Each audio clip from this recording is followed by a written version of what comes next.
February is National Cherry Month. We've still got time to make something with cherries and celebrate a little bit. Today I'm going to make a coffee cake made with cherries. And it's easy enough. You can get the whole family involved, and children love to help with this. So to start with, I've just greased a Bundt pan or a 10-inch tube pan, whatever you happen to have at home. And I'm going to put a whole 21-ounce can of cherry pie filling to cover the bottom of the pan. Get all the good juices out. Just spread it evenly in the bottom. I've got 1.5 cups of brown sugar that I'm going to mix with 2 tablespoons of cinnamon. I know it really seems like a lot of cinnamon, but it adds great flavor, and it's so nice with cherries. Just use your clean fingers. This is the part children love to do. Well, they love to do all this. Here's the cinnamon, 2 tablespoons, and just mix that up really well.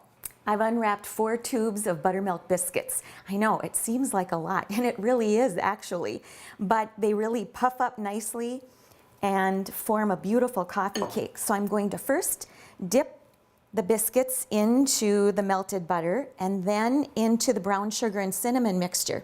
And I'm just going to layer them over the cherries. So you can see that this tube pan really fills up with all these biscuits. My mom used to make something like this that she called monkey bread, except she used her homemade yeast dough. And if you like to make dough, you can definitely use that. Just form little balls, roll them in the butter, coat them with the brown sugar.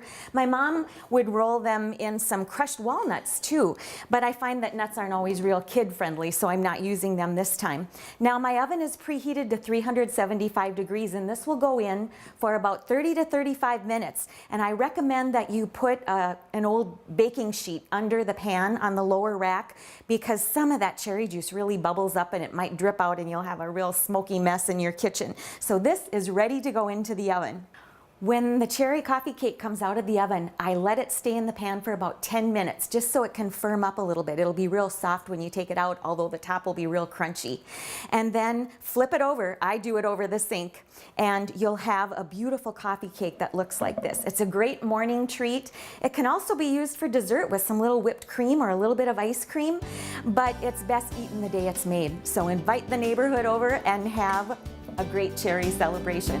I'm Sue Doden, and I'm all about food.